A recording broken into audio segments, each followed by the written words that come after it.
आपल्या सगळ्यांचं स्वागत करतो आणि या क्षणाची सर्वात मोठी बातमी येते राजकीय विश्वातून, कारण काँग्रेसची लोकसभा उमेदवारांची यादी जाहीर झालेली आहे। तर धुळ्यामधून डॉक्टर शोभा बच्छाव यांना उमेदवारी देण्यात आलेली आहे। जालन्यामध्ये काँग्रेसकडून कल्याण काळे यांना देखील उमेदवारी जाहीर करण्यात आलेली आहे।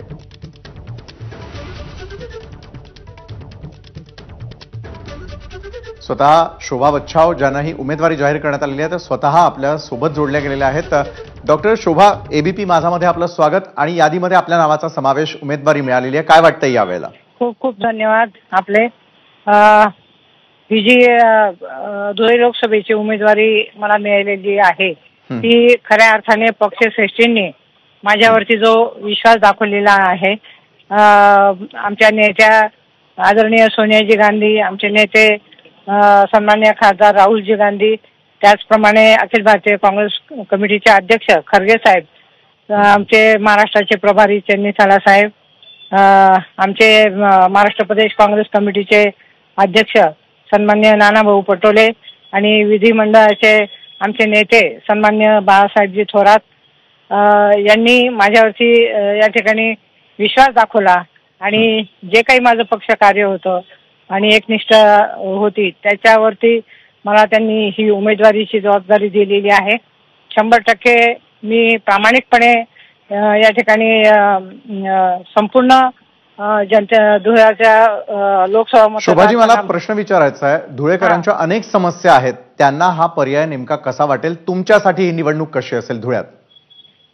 धुळ्यात असं आहे की धुळ्यात माझा जन्म झालेला आहे, त्याच्यानंतर प्राथमिक शिक्षण धुळ्यात झालेलं आहे। त्याचप्रमाणे मी त्या ठिकाणी पालकमंत्री, जेव्हा मी राज्यमंत्री होते महाराष्ट्राची, तेव्हा पालकमंत्री म्हणून मी धुळ्यामध्ये काम केलेलं आहे आणि 2 टर्म धुळ्यात मी प्रदेश काँग्रेसने मला त्या ठिकाणी सरचिटणीस या नात्याने प्रभारी म्हणून जबाबदारी दिलेली आहे। त्या माध्यमातून मला धुळ्यातील जनतेचे जे काही प्रश्न आहेत ते संपूर्णपणे माहिती आहे आणि धुळे लोकसभामध्ये धुळे शहर, धुळे ग्रामीण, शिंदखेडा, त्याचप्रमाणे मालेगाव बाह्य, मालेगाव मध्य आणि बागलाण हा संपूर्ण भाग येतो। नाशिक जिल्ह्यातील जे हे 3 तालुके आहेत। नक्कीच शोभाजी, धुळेकरांना अपेक्षा आणि त्या अपेक्षा आपण पूर्ण करण्यासाठी काय प्रयत्न करणार ते येत्या काळात कळेलच। धन्यवाद एबीपी माझा बरोबर आपण बोललात त्यासाठी। त्यानंतर जालन्यामधून काँग्रेसकडून कल्याण काळे यांना उमेदवारी देण्यात आलेली आहे, ते स्वतः आपल्यासोबत जोडले गेलेले आहेत। कल्याणजी, एबीपी माझामध्ये आपलं स्वागत आणि आज यादीमध्ये आपलं नाव जाहीर झालेलं आहे, काय पहिली प्रतिक्रिया तुमची? सर्वप्रथम काँग्रेसच्या जे आमची नेते मंडळी आहे, आदरणीय सोनिया